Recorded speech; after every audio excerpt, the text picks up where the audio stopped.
Good evening. Hello and welcome. Thank you very much for coming. My name is Fabio Gigi. I'm the chair of the Japan Research Center here at SOAS. We probably have a few more people come in as we are starting. I'm hearing there's also, it's the week before reading week. So there is a lot of panicked essay writing and last minute revision in the library going on. It's our second event this term, but actually it's the first. We call this the Shinnenkai, so the New Year's, because the Kyushogatsu, the old New Year in the old lunar calendar was last week. And so this is officially then the first event of the year. Thank you. So it's a great pleasure to introduce our speaker today, Professor Mika Hasebe from Meiji Gakuin University, where she is an associate professor. She did her diploma originally here at SOAS 30 years ago. 30 years ago. Just a little while, not very long. I don't need to say that, 30 years ago.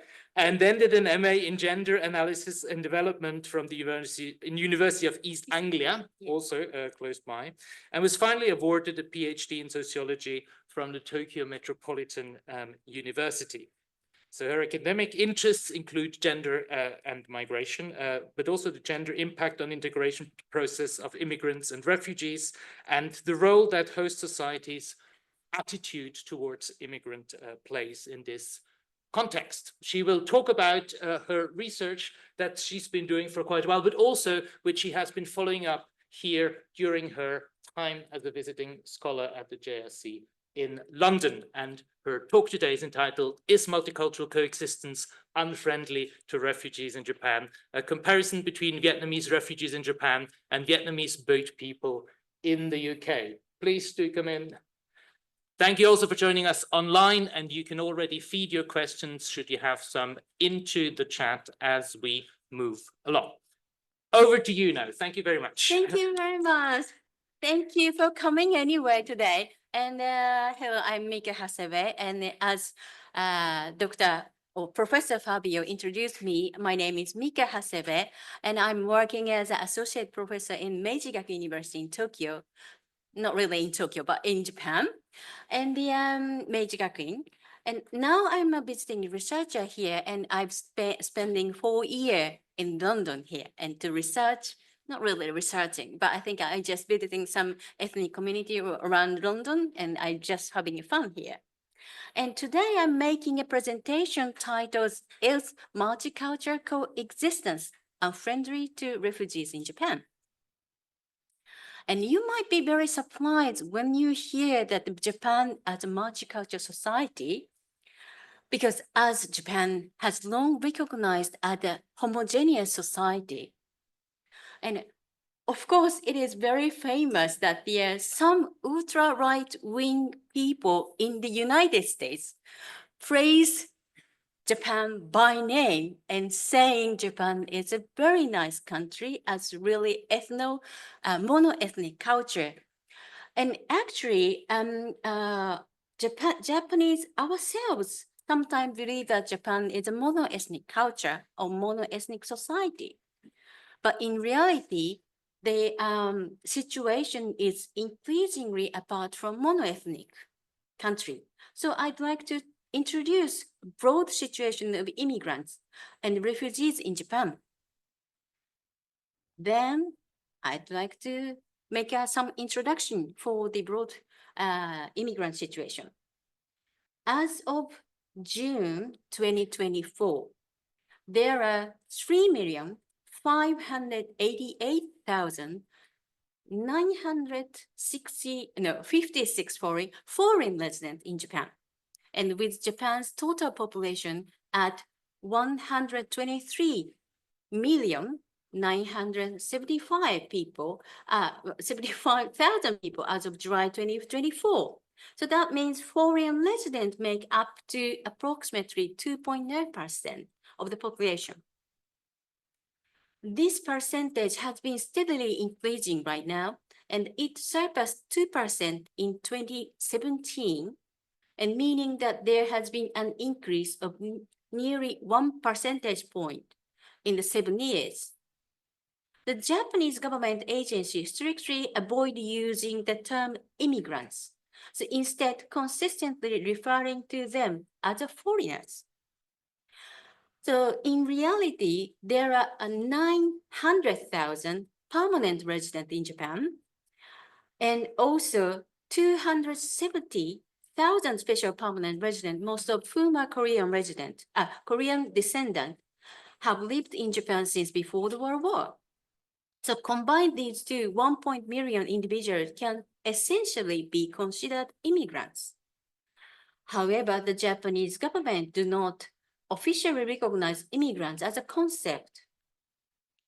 So therefore, the term is not used in the official documents at all. However, in response to this rapid increase, even the Japanese government has not remained completely inactive. The term multicultural coexistence is used as an official administrative term, and many municipalities have developed plans for the multicultural coexistence. According to the Ministry of Internal Affairs and Communications, about 70% of municipalities have such plans. In fact, regarding the Ukrainian evacuees, they are not referred as refugees, but many other administrative bodies step forward to take them, to accept them simultaneously. And the Immigration Service Agency, which is responsible for refugees recognition of Japan, has released a roadmap of the realizing a society of coexistence with foreign nationals. And it's outlining the envision of structure of society in 3 key visions. The first one is a society where foreign nationals are included as a member who contributed to shaping the future of Japan, enabling everyone to live safely and securely. And the second one is a vibrant and diverse society where people from various backgrounds, including foreign nationals, can participate fully in the society and realize their full potential.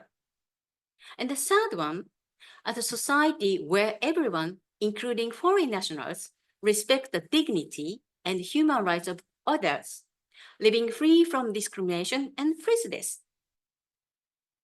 And looking at this way, it becomes clear that Japan is, at least in principle, aiming to become a multicultural society. However, when it comes to refugee recognition, it is totally different story. And the situation is one that hardly suggests that Japan is striving to become a multicultural society. According to the report released by the Ministry of Justice in March 2024, 13,823 people applied for the refugee status in Japan in 2023. And the number of individuals granted refugee status in the same year was 303, representing 2.19% of applicants. However, of course, from the international perspective, the number of recognized refugees in Japan remains significantly low. In 2023, for example, in the United Kingdom, 63,010 out of 94,710 applicants were recognized as refugees, and reflecting a recognition rate of 67%. Although Japan claimed to aim for multicultural coexistence, it rejects 98% of asylum seekers' refugee applications. And why has this situation come about? So what I would like to suggest here is that this perception may have been shaped by the historical context of Japan's largest refugee acceptance effort, the Indo-Chinese resettlement, and the Chinese refugee resettlement, which likely influenced how refugees are viewed and handled today. So in the first part of presentation, I'd like to show how the Japanese government, as well as the Japanese society, have accepted Indo-Chinese refugees for the last 40 years, after showing general immigrants and refugee situation in Japan.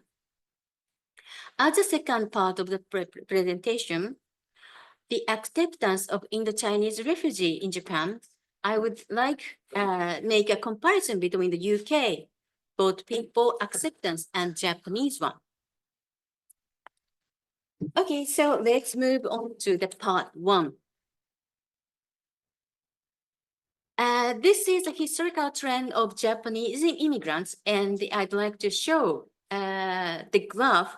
That graph comes from the 出入国管理白書 from the Ministry of Justice. And this graph shows that the changes in number of immigrants in Japan. And as we can see from this graph, the number hasn't changed much until 1985. And until actually 1990s, approximately 90% of non-Japanese or immigrants were people from Korean Peninsula. And with special permanent residency, they arrived at Japan with a Japanese citizenship before World War II and did not come back to the home after the World War II. But first big change come to 1989 to 1990. Immigrants have grown by 200,000 between 1985 to 1990s. And the second big change is in 1990s. And when 1989, the Immigration Control Act was revised and the number of immigrants has increased sharply. This increase was mainly brought about the increase in Brazilian whose ancestors were Japanese. And then move on to the next graph. And here the graph shows the changes in immigrant population in Japan by nationality. As you can see, this dark blue belt is the population from Korean Peninsula. From this, you can reassure that until 1980s, almost 1980s, immigrants in Japan was almost equal to the people from the Korean Peninsula. And after 1985, the pink belt, sorry, I think I didn't bring any point there, but pink belt comes. And this represents the immigrants from the Philippines and had just appeared. And after 1990s, pale blue belt, which represents from the immigrants from Brazil, has become bigger. The yellow one represents Chinese immigrants, and this also sharply increased after 1990s. And actually, this change was brought about the following factors. In 1980s, we saw a couple of changes in the immigration situation. The first one is that large influx of female immigrants came from mostly Southeast Asia, and major supplier was the Philippines. And the second one is the resettlement of the boat people and other refugees has started here. And the last one is in the late 1980s. We had a lot of undocumented immigrants, mainly from Bangladesh, Pakistan, or Iran. The third change resulted in the revision of Immigration Control Act, especially in response to the increase in undocumented workers. The Ministry of Justice decided to revise the act so that Japanese descendants in Brazil could come to Japan without any work permission. They could work as a manual labor, ended up to be replaced with undocumented workers. That's why the pale blue, this one, pale blue, can be seen right after 1990s. But the problem is the third change. The third change was really important to the multicultural policy among the local authorities. As I said repeatedly, Until 1990s, approximately 90% of foreigners were people from Japanese colonized Korean peninsula before World War II. They were once Japanese citizens, but after the San Francisco Peace Treaty, they lost their Japanese nationality and controlled with Alien Registration Act. And many of them were educated in Japan, and they speak Japanese. This means that majority of foreigners in Japan at that time, especially in 1980s, did not have any languages problem. And however, due to the 1990 amendment to the Immigration Control Act, the Japanese descendant in Brazil, we call them as a Nikkei-jin, could come to Japan with no Japanese knowledge, no any work permit. The government just aimed to replace undocumented foreign workers with undocumented foreign workers with foreign workers who could work legally. Brazilian descendants of Japanese were allowed to bring their families with them. As a result, many Japanese descendants come to Japan with their families under this status. And the major issue that arose from this was, of course, social integration of them. Immigration Control Act merely changed the regulation considering the entry and the exit. This means no policies were considered how to integrate rapid increasing Brazilian immigrants to the society. They come to Japan with legal residency status. That means they had access to various resources such as education and welfare as a Japanese resident. During this time, many children entered Japanese school without being able to speak any word of Japanese, resulting in the local governments. In that area, with large population of Japanese descendants from Brazil struggling to address this situation. At this time, many local governments began implementing initiatives as part of their measure for foreign residents, and which came to be known as multicultural coexistence policies. And according to a 2020 report by the Ministry of Internal Affairs and Communications, approximately 70 of municipalities have developed the multicultural coexistence plans. And this shows the top one is the average of the municipality, and they have most of the 70% of them had a plan, but almost 100% for a designated city, and the prefecture has an almost 98% of the prefecture have the plan. And right now, still multicultural coexistence policy is on the local governmental responsibility. And most of multicultural coexistence initiatives have been depended hugely on the local government responsibilities without budget assist from the central government. Then move on to the refugee admission here. But anyway, I think maybe we can show that we can see that the lots of local government or this at least central government is interested in the multicultural coexistence. However, when it comes to refugee recognition, the situation takes on a completely different aspect for the multicultural coexistence. You can see from this graph, which is made by the charity organization, actually almost nothing happens until the mid-2000. But 2 years ago, that is 2023, 13,800, as I said before, 13,823 refugee application from the asylum seeker, and an increase of 10,051 from the previous year. On the other hand, at the same year, individuals who recognized as refugees at the same year was 303, representing only 2.19% of those who applied. And Japan joined the Refugee Convention in 1981. The revised Immigration Control Act was enacted in 1982. And this means that 43 years have passed since then.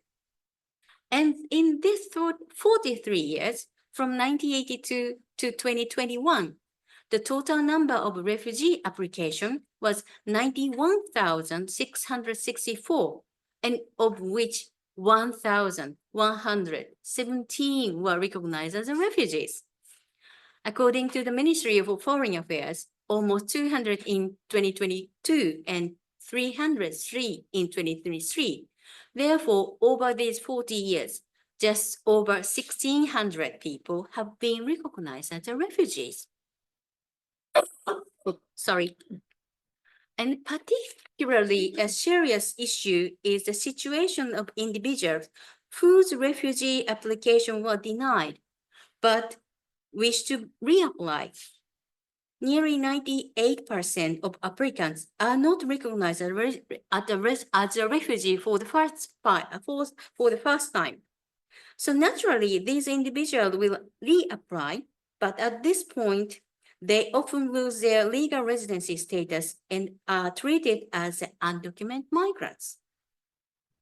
So the Japanese Association for Refugees, a private charity organization providing assistance to the asylum seeker, has been addressing these issues and saying foreigners without legal residency status are subject to deportation, which involves being forcibly removed from the country. To ensure their removal, they are detained in immigration facilities, and this is the facility, the photo of the facility, detention center, and which I once been there anyway.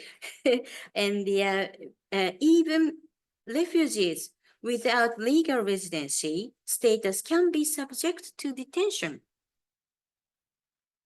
Additionally, some individuals may be temporarily released from detention facility under provisional release, but they face strict conditions, including restriction on work, health insurance, and freedom of movement, which result in very difficult situation.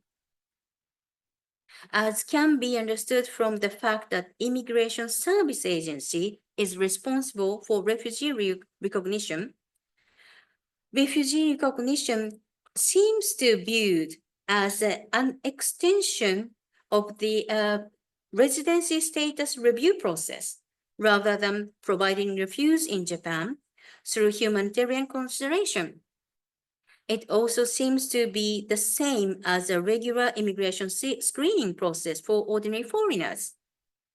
Or much worse, that the process seems to involve far more time and far more effort than the regular immigration screening, with strict scrutiny to ensure that no refugees are mistakenly recognized.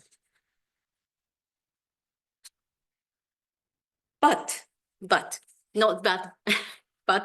Japan's approaches to refugee acceptance include more than just the so-called refugee acceptance or refugees recognition system. So similar to many developed countries, including UK, Japan also participates in the resettlement program recommended by the United Nations High Commissioner for Refugees. This program is one of the where the UNHCR seeks cooperation from developed nations to accept refugees who have been in long-term exile in refugee camps outside their home countries. Japan began its pilot program in 2010, and the program became an official one in 2015. After 2022, the program has started to accept refugees twice a year, and so far 323 individuals have come to Japan through this program. They received 6 months of Japanese language instruction and life adaptation guidance, as well as a job placement assistance through the Refugees Assistance Headquarters, which is mainly funded by the Ministry of Foreign Affairs. before resettling in Japanese society. And before entering Japan, these individuals have to have an interview with the government officials dispatched by the Japanese government. And additionally, since they are generally recognized as a refugee by UNHCR, they do not need to apply for the refugee status in Japan, and their refugee status is automatically acknowledged when they arrived in Japan. So when the pilot program was launched in 2010, it was hailed as the first in Asia, and it was reported as though Japan had only just begun accepting the refugees at that time. However, in reality, a program nearly identical to the resettlement program was implemented in 1980s to the early 2000s to accept Indo-Chinese refugees.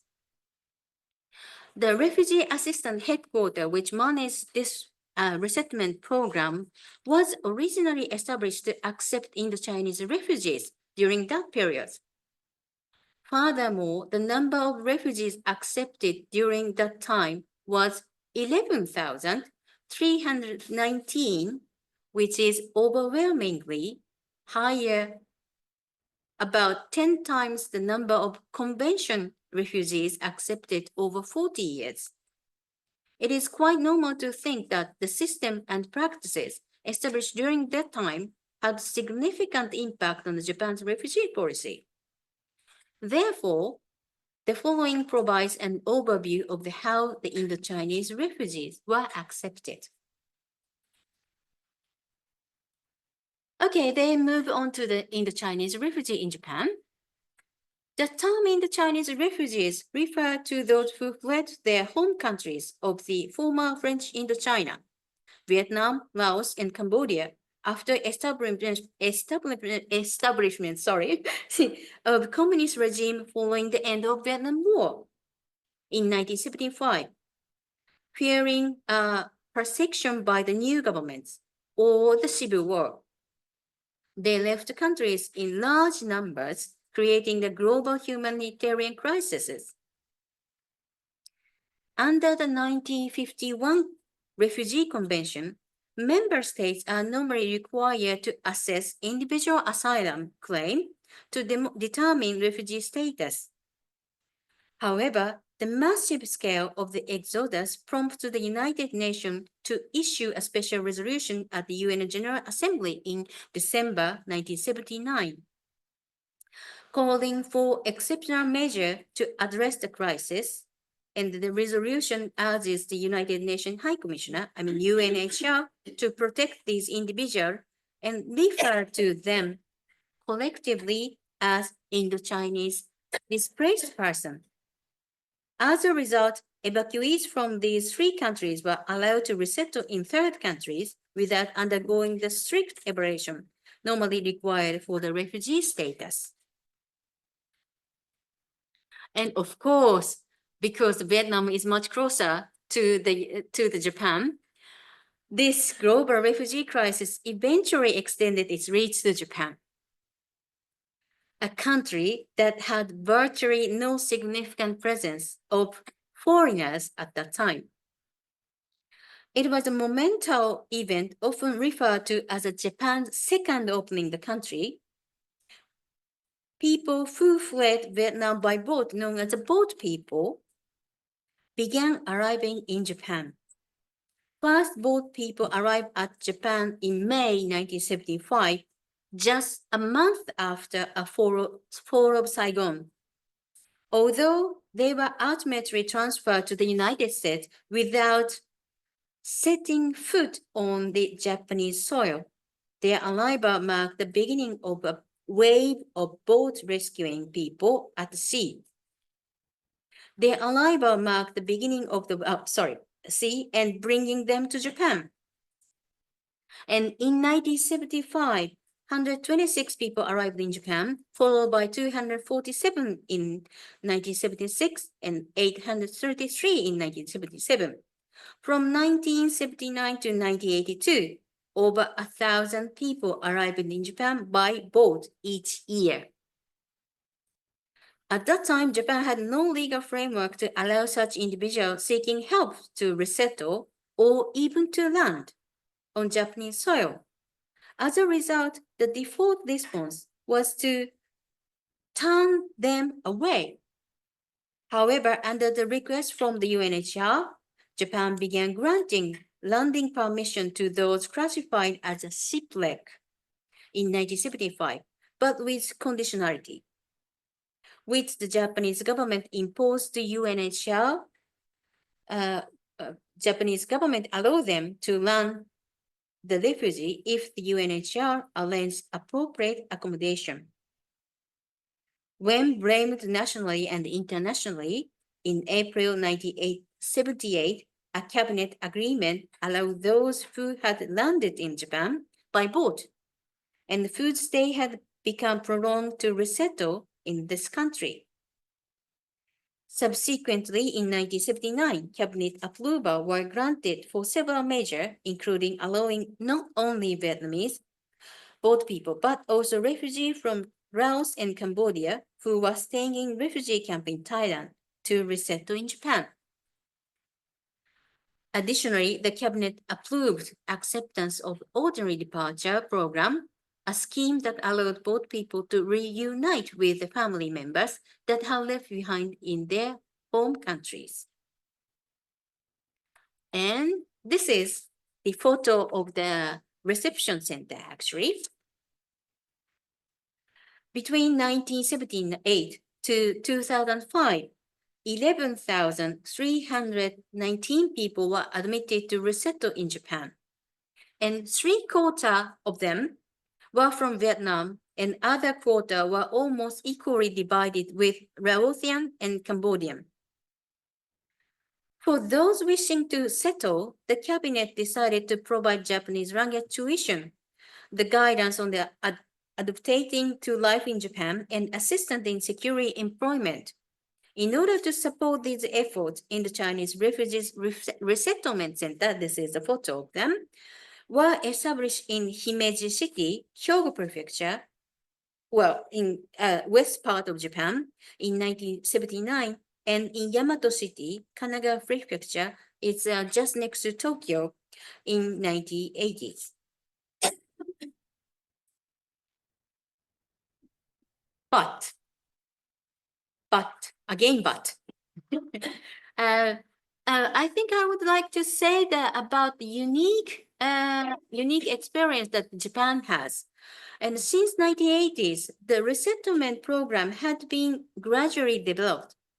However, on the other hand, there are quite a large number of people who arrived by boat, landed in Japan, and stayed temporarily while preparing to depart for a third country.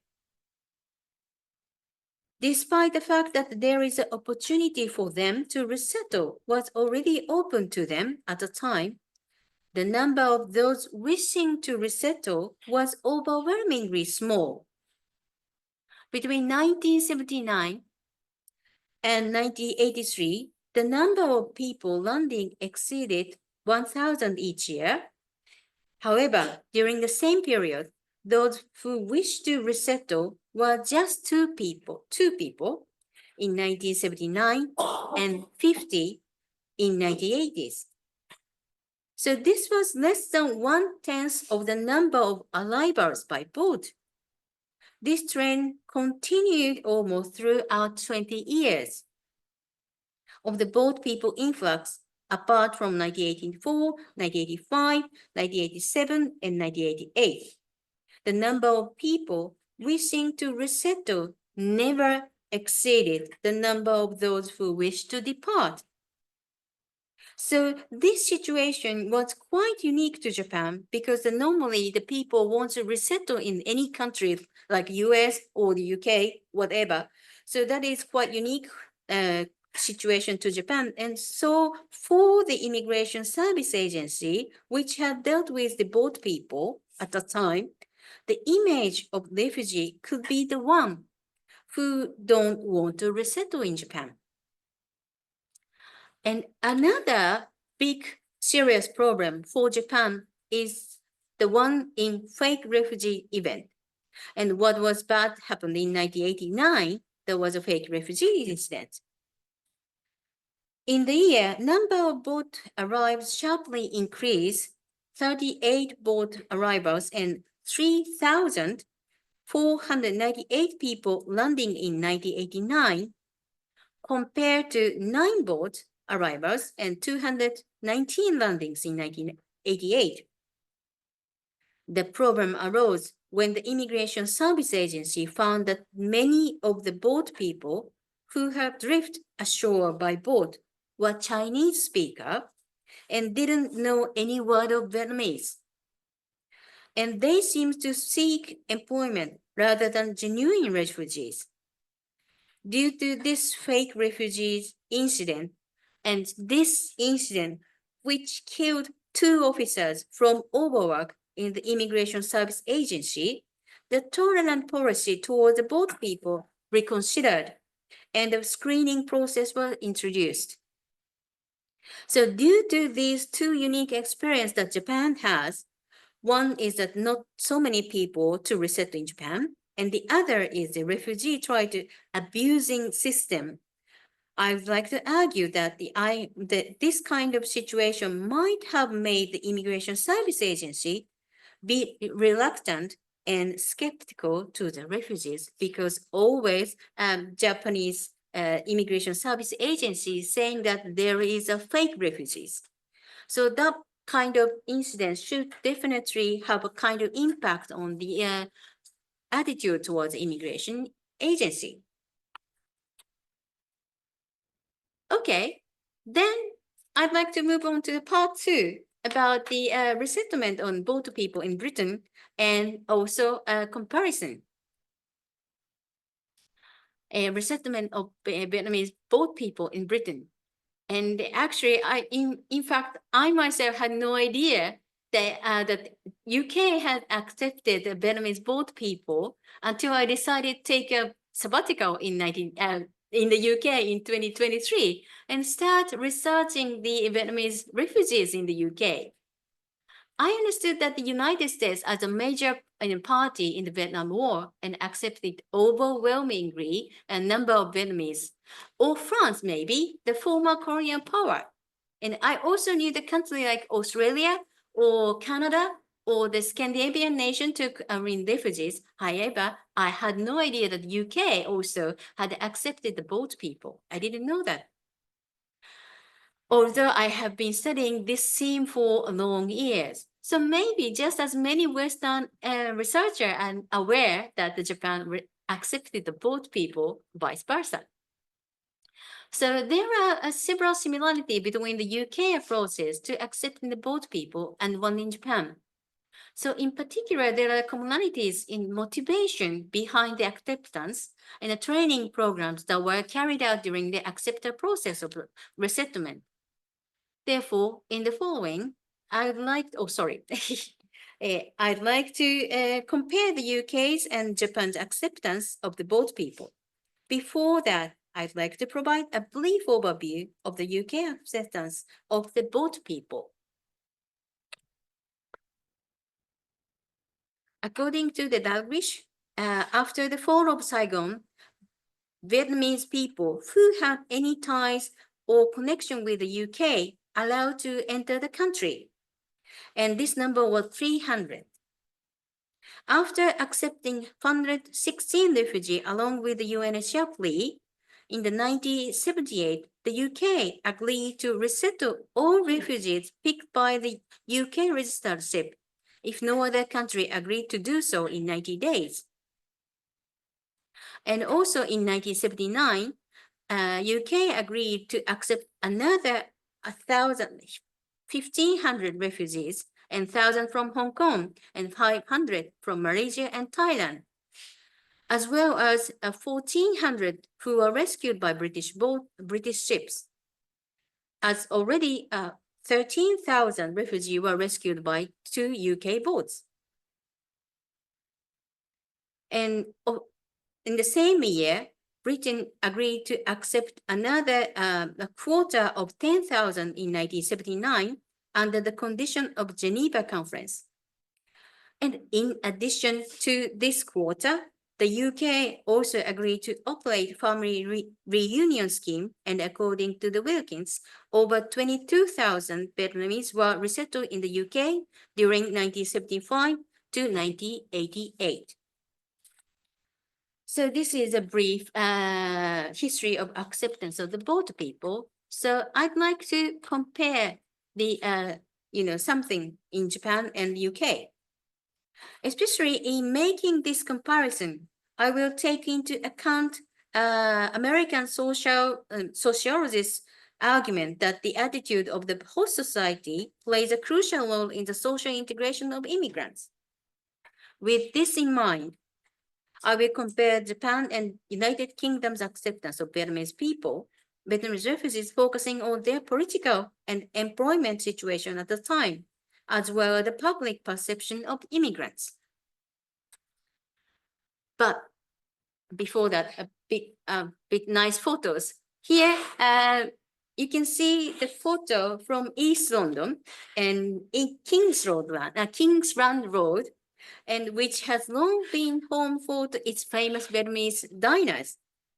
And just off the street, we can find the community center over there, right-hand side photo, community center to Vietnamese people. And this situation can be considered as a Vietnamese community in the UK is a place for small business, as well as mutual assistance. And next one is the photo from Japan. And on the other hand, this photo of Vietnamese restaurant in Japan, which is just close to the public housing, where a lot of Vietnamese people live in.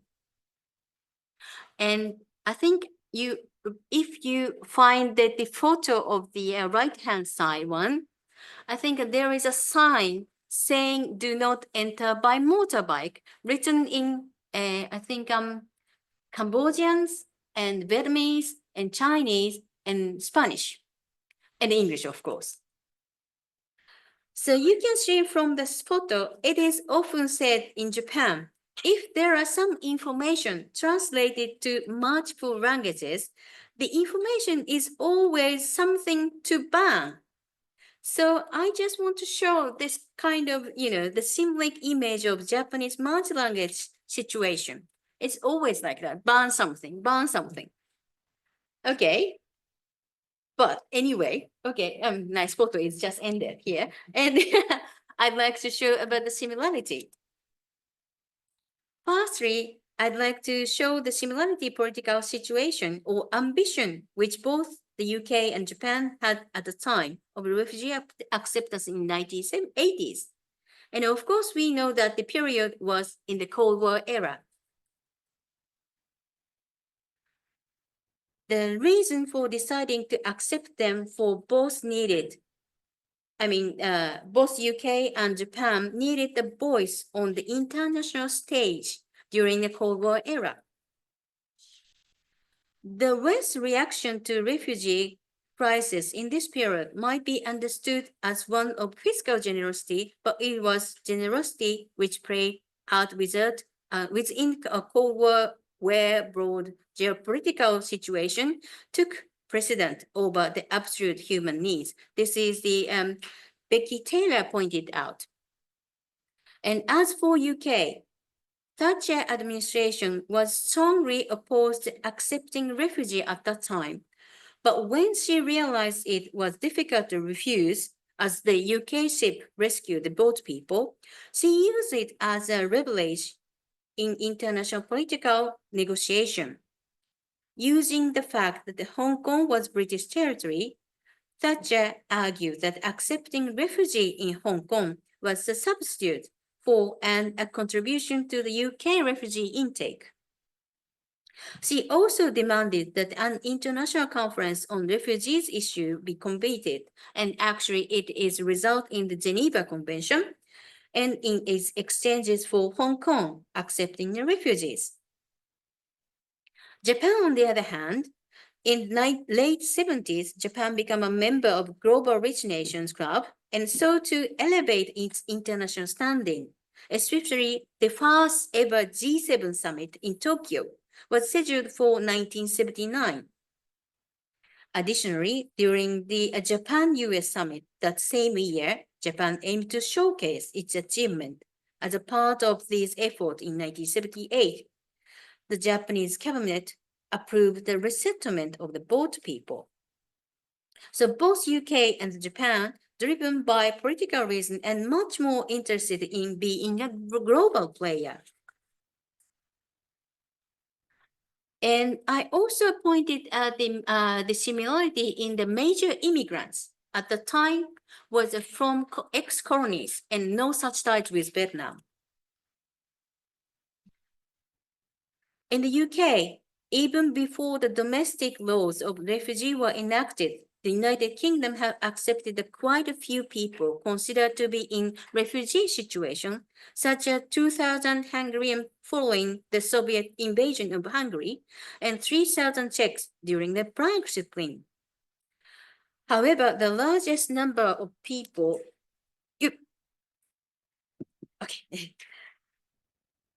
largest number of people in the refugee-like situation who arrived in the UK were those who came to the UK due to the turmoil of decolonization.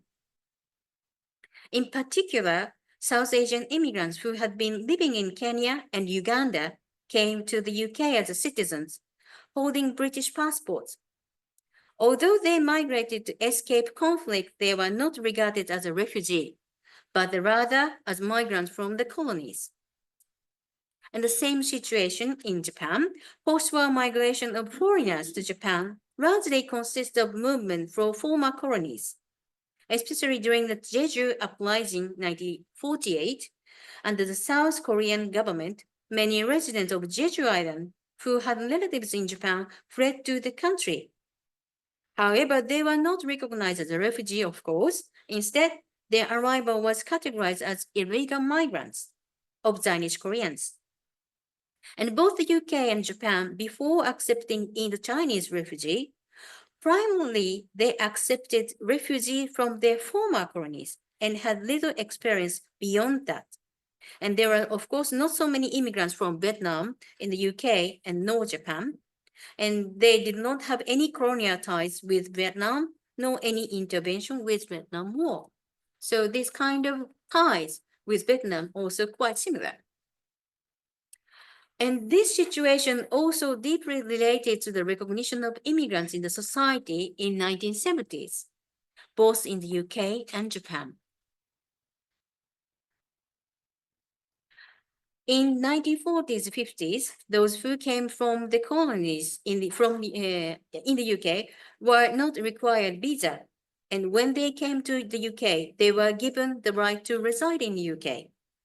However, after the Notting Hill riot, immigration from the former colonies began to restricted in the 1960s. And by the 70s, immigration from the Commonwealth countries was halted. The restriction of immigration was strongly advocated by the Thatcher administration. In Japan, in post-war Japan immigrants were considered unwanted in 1970s. Cross-border movement was primarily coming from the Korean peninsula, and particularly illegal immigration from South Korea was strictly controlled. Even Korean nationals residing in Japan were at risk of being forcibly deported for minor legal violation or dependency of social welfare. Moreover, during that time, there was also a program that sent Korean residents in Japan back to North Korea. Koreans in Japan faced the constant possibility of being easily expelled from the country. And also in 1970s, there were a lot of social movement by the young second-generation Koreans supported by the Japanese to claim to stop discriminatory customs in the Japanese society. It might make the government think they were troublesome.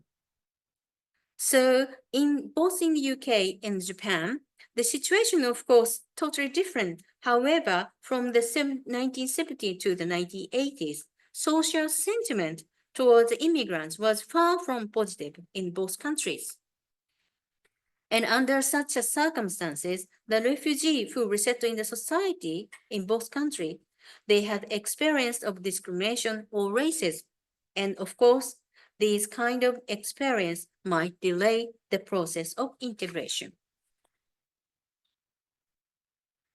And move on to the much more real resettlement training program and dispersal.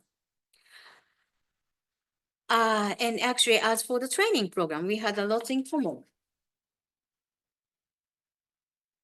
In the UK, the policy which was adopted by the Home Office consists of 3 decisions according to Dalglish. One is using the voluntary agency to run the reception center.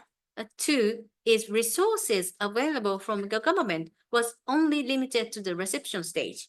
And 3 is the dispersal. Along this decision, the refugee resettlement, the training program was run by NGOs that were enough qualified and well experienced. And it is said that the NGO also managed a screening process in Hong Kong. And at the reception center, the refugees received language training and then sought to housing and employment.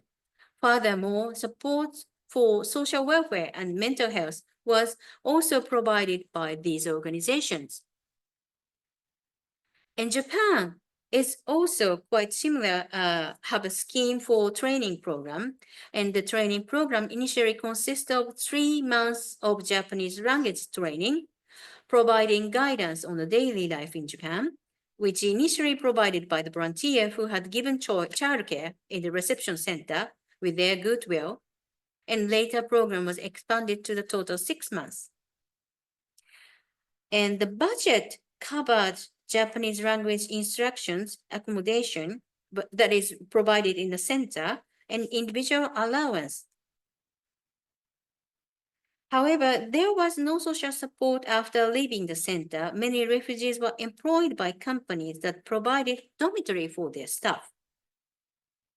And one common aspect between the UK and Japan is that the government funding is quite limited to the reception stage. And aside from the core government program, most of the initiatives were carried out by the private or charity organization. However, this is a difference, but while in the UK, training program were operated by the charity organization that already had specialized knowledge. In Japan, most of the organizations were established specially to accommodate Indo-Chinese refugees. These organizations were driven more by enthusiasm than expertise. After several years later, a counseling system was introduced in the reception center, which is more like social work, but most of counselors had to provide social work on an individual basis outside the center official duties. Okay, so I think a much more late part is a little bit covered by the differences. And I'd like to move on to the differences. But maybe a time is a bit limited. It's okay. That's right. Yes. Yeah. So maybe 3 or 4 more. So a slide. And the differences, the first 3, the economic situation. Under the Thatcher administration in the UK, the manufacturing sector had significantly contracted and unemployment was pressing issues. It was challenging for Vietnamese people arriving at the time to find a job. They had to face unemployment. In Japan, on the other hand, maybe you might know that in 1980s is a kind of boom era. So the economy remained robust throughout 1980s, and with manufacturing sector continued to expand. The economy kept improving toward the late 1980s, creating a boom. Optimistic society. And it was a time when there was a sense of abundance across the nation. Many Indo-Chinese refugees found employment, and it is said 90% of them can find a job just right after the reception center. And in small and medium-sized enterprises in the refugees and the manufacturing industry. Additionally, in Japan at the time, it was common for companies to provide housing for their employees. As a result, many of refugees found employment at a company that owned dormitories or had accommodation for their families. However, since many of their employers were small and medium-sized, bankruptcy were not uncommon. If the company they worked for went out of business, they would lose not only the job, but also their housing. And the next one is about the recognition of charity or voluntary organization in the society. In the UK, voluntarism has long been deep-rooted in the society. At the time of the boat people refugee acceptance in the UK, there were several charity organizations with capacity to implement training programs for refugees. And in fact, the reception center was run by 3 NGOs.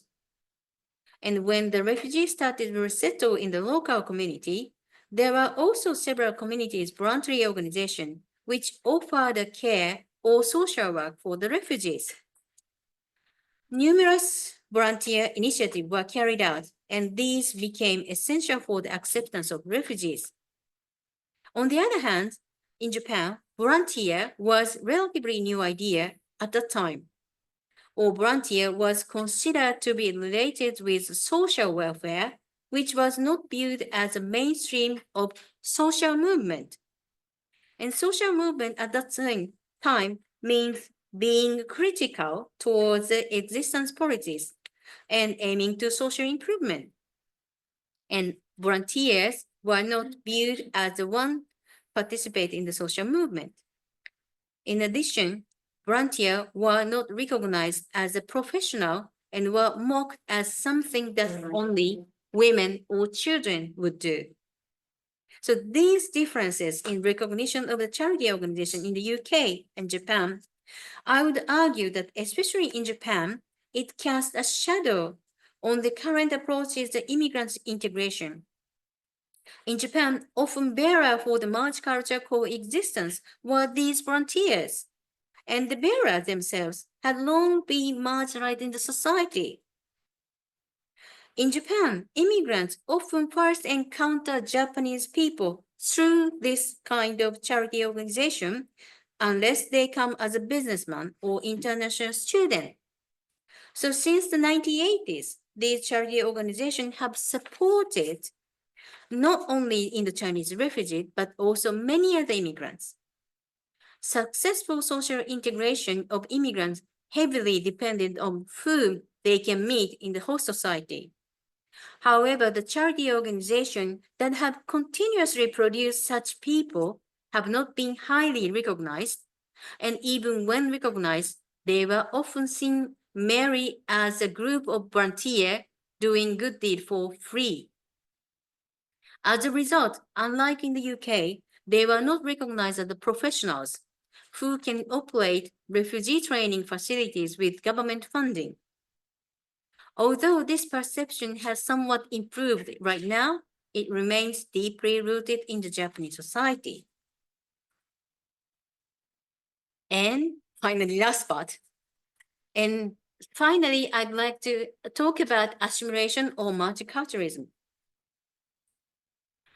And both in the UK and in Japan, in 1980s, assimilation was to be problem solving.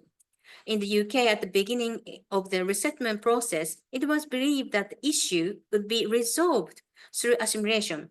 As a result, refugees were dispersed across the country with the intention of preventing them from becoming getaways or the standing out and ensuring they could assimilate as quickly as possible. So dispersal policy was based on promoting assimilation. In Japan, no one considered option other than assimilation. While there was no specific intention to prevent getawayization, refugees were sent to places where there were a job, which resulted in them being dispersed. But after the resettlement, the paths taken by the two countries were completely different. Over the 30 years following resettlement, the British society changed significantly, and the notion of fixed British culture gradually faded. The idea of immigration, the idea of assimilation also diminished. In fact, according to the Taylor, anti-racism activists and young members of the Labour Party actively worked to promote a new multiculturalism. As a result, minorities began to express their own culture and came to believe that these cultures had inherent values.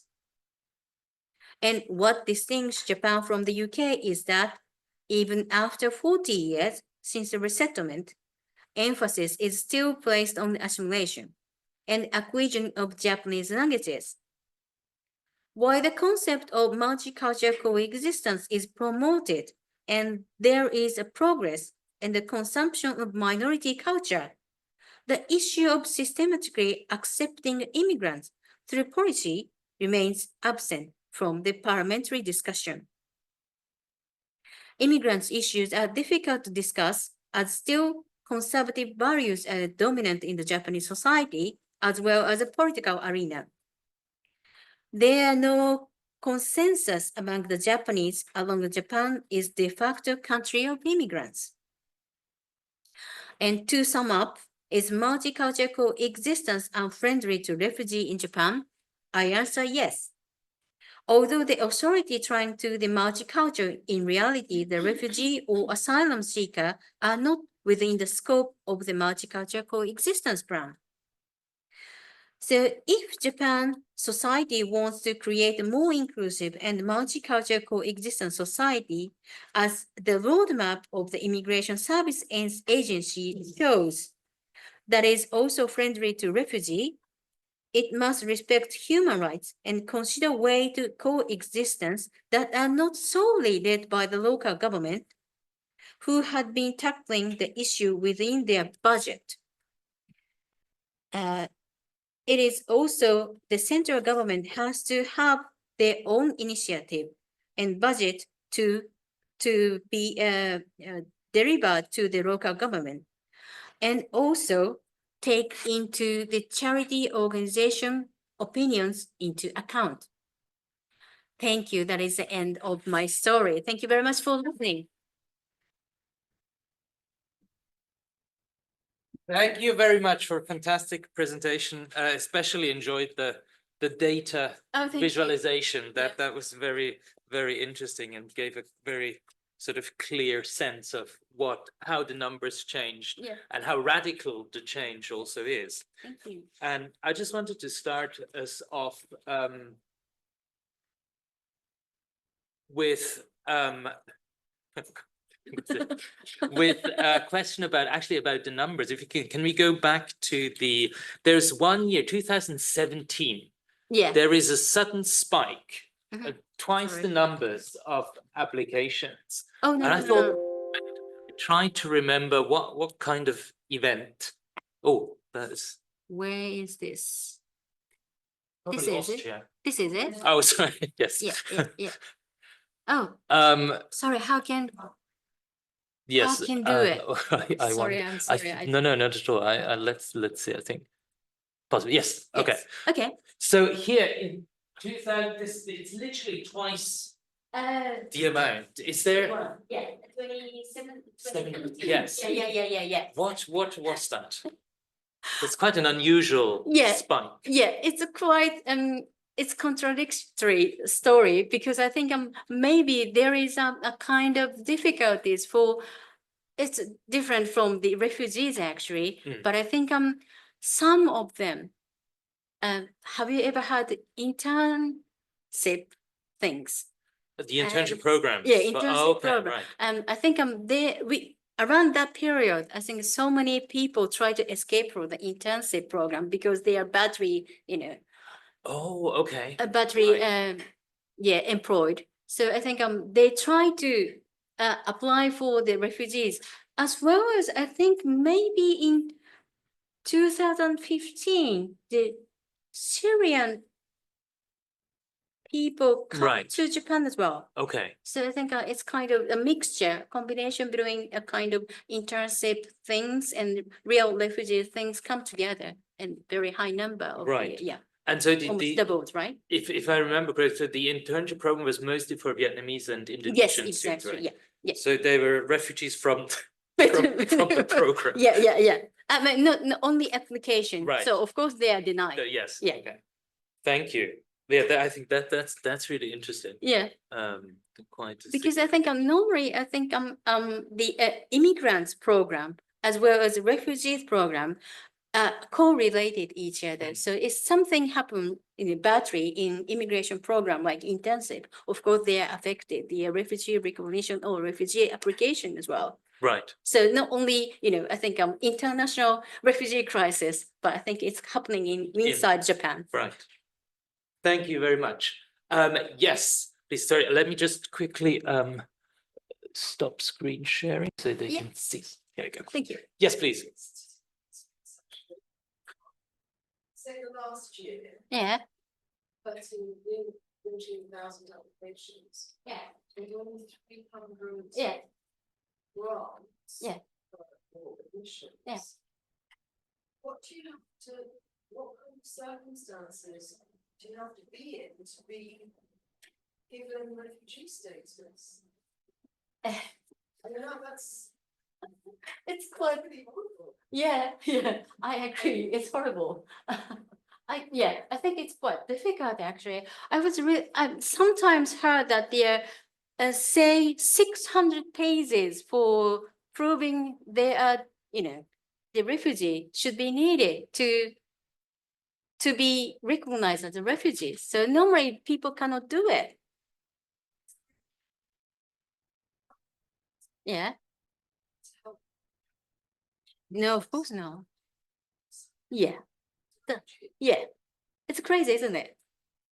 Yeah, I agree, totally agree. And of course, they have to find the solicitors or the lawyer by themselves and to pay them.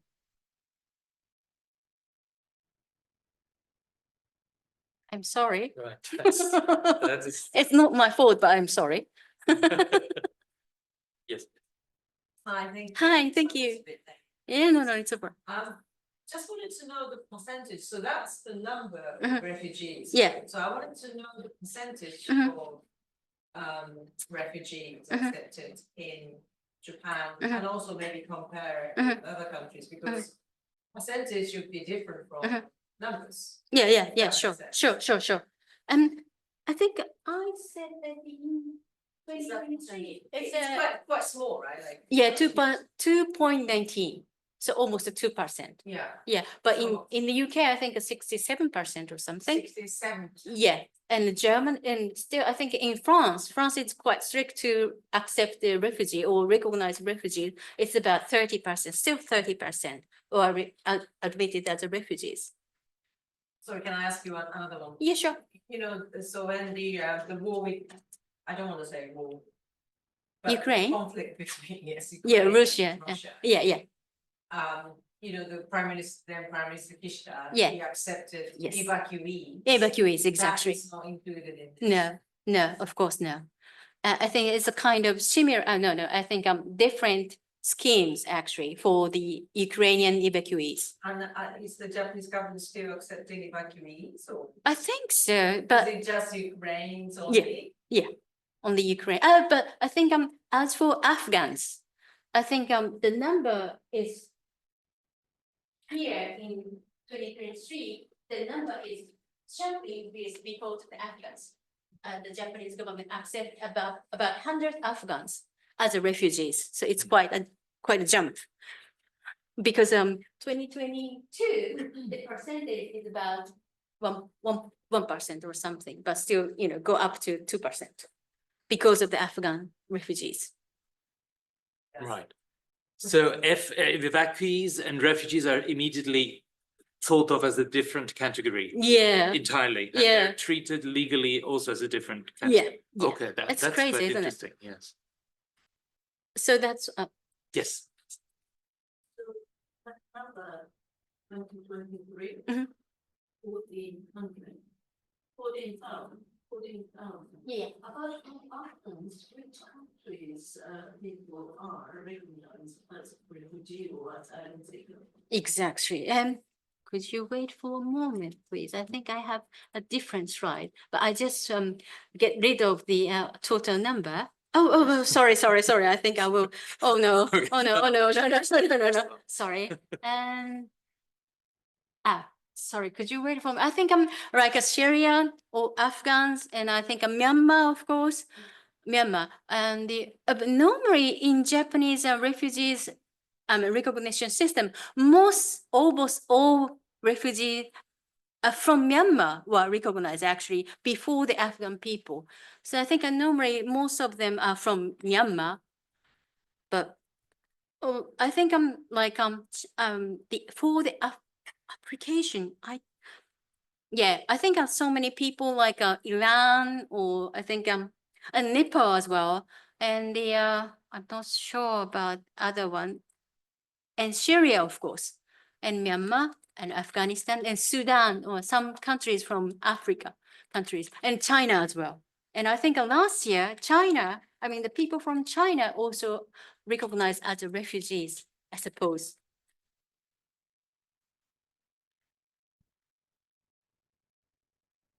Yes, please. Sorry.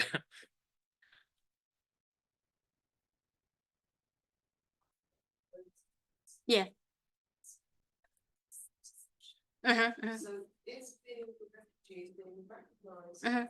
as a refugee? Mhm. Is your citizenship? Yeah, definitely. Yeah. Normally, I think for in the Chinese refugees, I think they are compared to other normal immigrants, I think in the Chinese refugee definitely have easy access to the citizenship. But because in Japan the citizenship or naturalization, when we get the Japanese citizenship, they have to abandon their original nationality. So they try to avoid the getting Japanese citizenship because it's quite how can I say, difficult to overthrow their original passport, and because they are not their dual nationalities, so they try to avoid it. So being a permanent resident, but not the Japanese nationalities.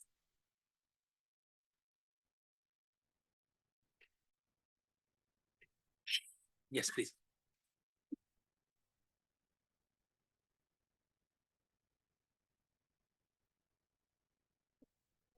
Yeah. Oh, yeah, Kurdish people in the Kawaguchi. Yeah. So I know there's like 3,000, about 3,000. Yeah. And Kurds. Yeah. Kawaguchi. Yes. Yeah. What do you think? Predict. Yeah. I don't know, like the I don't know how to do it. Yes. Like what like do you think they can Assimilate. uh, It's quite difficult because I think the Kurdish people is a little bit a special case actually, because they are not having not really, not all, but I think it's quite difficult for them to have a legal residency because they are not they almost all try to apply for the refugee status, but they are not admitted. So it's quite difficult to stay legally. So that means it's quite difficult to find a proper job, or for the families, it's quite difficult to find the proper education. I think that was last month, I think just recently, I think one Kurdish girl was just, how can I say, removed from the school. I think and she lost I think a chance to go to the school trip with the friends, and also I think it takes about 5 months to admit it to be school again. So I think it's quite difficult because they are not legal. Most of them, I'm not sure how many, but I think most of them are not legally stayed in Japan, but try to apply the recognition of the refugees. So it's a bit difficult because it's a kind of different, well, but anyway, I think it's quite difficult to say, but 30 years ago, like I said that I think there are a lot of immigrants, undocumented migrants in 30 years ago. At that time, the local authority is much more relaxed, being, accepting no, I don't like say illegal, but undocumented, migrants in the school, because based on the child rights, because I think Japan is also signed the Child Rights Convention as well. So I think they have to be protected, although they have a legal residency or not. So I think I want to be such more like a relaxed situation, but I'm not sure, because now it's getting much more, everything is a bit, how can I say, strict and a little bit, it's quite difficult. It's quite, not relaxed at all. So it's quite difficult. Maybe I think a Japanese government has to do that, something for them. Otherwise, because I think I just read the article from the governor or mayor of the Kawaguchi city, and saying that the government, central government, has to pay something for them. Otherwise, it's quite difficult. No, of course, I don't know, but I think definitely they are not. I mean, the central government do anything for the problem, actually. Thank you. There's a question about education school here by Gi Young Song. Thank you for the question. Thank you so much for your brilliant presentation. How does their social integration differ between the UK and Japan, especially in terms of children's education? It's quite difficult, because I think I didn't put the much focus on the education, but I think only for Japanese cases in the school, especially school, is much more like assimilation place, not for multicultural stuff, because they're all educated in Japan and Japanese. And then normally I think it's quite difficult, because not only the society, but the school is a place, they try to be all the same in the school. So I think it's quite typical Japanese, how can I say, so everybody try to be the same. So the immigrant children has to be pretending to the Japanese children. So it's quite difficult. So I think, of course, it's really difficult for them to be perfectly Japanese, because normally their parents are, immigrants. And I think their parents is totally different. I mean, they don't have any experiences in Japanese society, in Japanese education. So that means it's quite difficult for the children to be a kind of Japanese student or Japanese pupil. Sorry, I'm not sure I can answer you or not. I think that was very clear. And another question online from Zhang Wei Hua. Thank you very much for your thoughtful presentation. As you mentioned, there are also many Chinese refugees in Japan, and their numbers are increasing. I was wondering, what type of refugees are they? Are they political refugees or others? And I'm sorry, I think I'm not so many. I think I'm still 5 or something. So not so many Chinese refugees. But I was really surprised when I checked the statistic this time, and there is some Chinese refugees in Japan. I mean, admitted as refugees in Japan, but I don't know why. But maybe because it's quite difficult for other kind of immigrants to apply and to be recognized as a refugee. So I think definitely should be a political refugees, not others. Otherwise, it's quite difficult to be refugees in Japan. Did I answer? I see. Thank you very much. Thank Excellent. you. Thank you. So so there's this thing about assimilation, and this is something that is hotly debated again very much also in Germany, where the situation is quite different. And we talked about this before. When I first lived in Japan in the 90s, there was I lived in Utsunomiya in Tochigi Prefecture, and there's a sizable, very small but very visible Iranian minority living there, and we were always warned, I was a high school student then, and we were warned, don't talk to them, don't they sell fake telephone cards, when you could still use the telephone cards, and they would congregate outside of Utsunomiya station. I find that very fascinating, and there was this very clear instructions: don't avoid them at all costs. And when I returned only 3 years later, they had all disappeared. And a similar thing happened later on. When I did my PhD, I lived for a time with a Nikkei Brazilian group of people.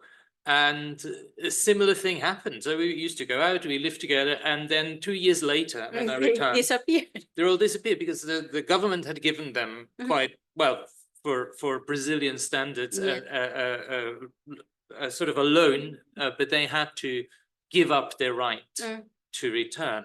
So there seems to be a sort of an idea that well, assimilation means you become invisible. Then we can't see the difference any longer. And when you remain different, then you have to move on. Yeah, exactly. And I think I mean, is this policy, or is this formulated in any kind of way? Yeah, it's quite difficult because, as I told you, that there is no, can I say, fundamental policy towards immigrants by the government. So I think there is nothing actually, but I think that there is no other choice than assimilation, and especially, you know, being different. It's quite difficult for immigrants, and because I think historically the Korean people, they are totally look like me, but still they have a kind of, you know, risk all the time to be deported. So I think historically, if there is something different, maybe it's and if they're or you are the immigrants, it's quite easy to be deported. It's not a kind of, you know, total package of the policy, but I think our Japanese government try to do it anytime. There's so there's a political will to Yeah, say, exactly, exactly. Yeah. Right. Excellent. Any other questions? Yes, please. Can you go back to the graph where you broke it down by nationality? Oh yeah.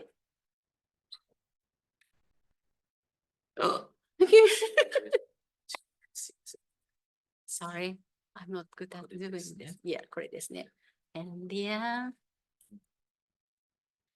Okay.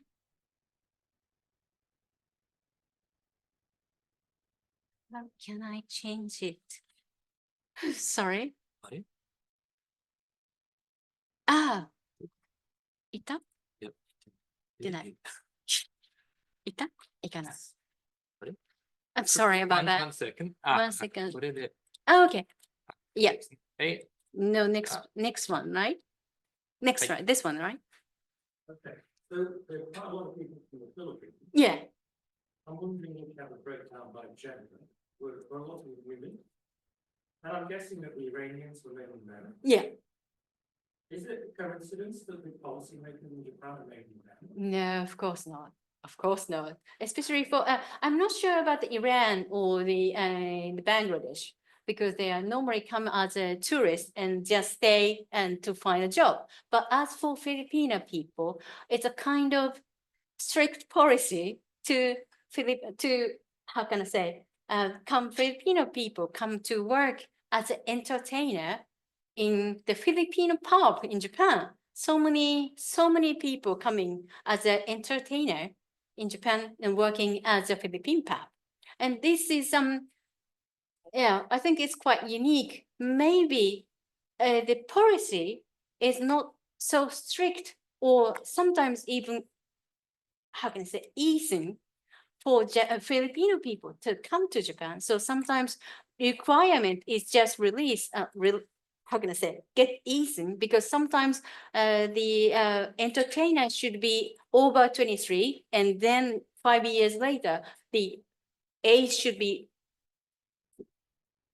18 or something. So I think the policy, not really, strict policy, but I think the Immigration Control Act, minorly changed for the Filipino ladies come to work as an entertainer all the time. So I think gender division right now for the Philippines is I think 1/3 of Filipino women, and so that means 2/3 of Filipino nationals living in Japan is ladies.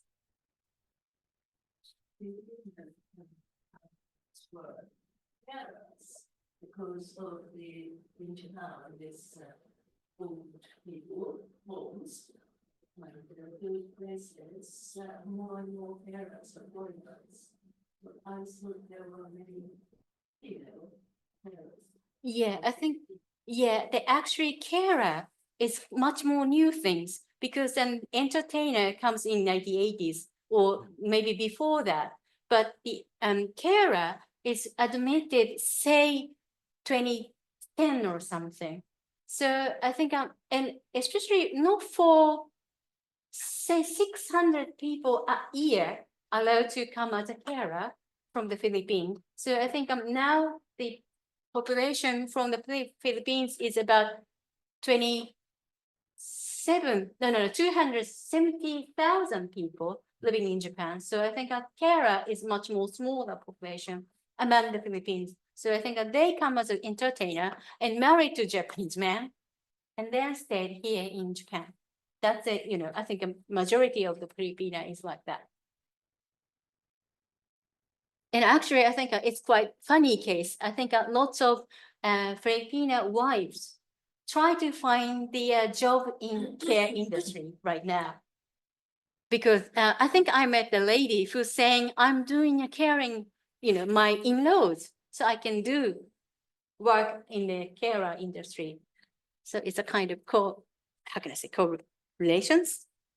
Thank you. Right, we've come to the end of our time. Thank you very much. Let's give a Thank you. huge round of applause. Thank you very much. Arigatou gozaimasu. Please do come back. We have Reading Week next week, but the next event will be on the 19th of February with Paula R. Curtis from UCLA, who will talk about the Japan Past and Present online hub, which is a joint project between UCLA and Waseda University to make Japanese humanities more accessible worldwide. And it's based on an online connectivity hub and features a lot of open access research as well. So yes, that's it. Thank you very much and have a good evening. Yeah. Arigatou gozaimasu. ありがとうございました。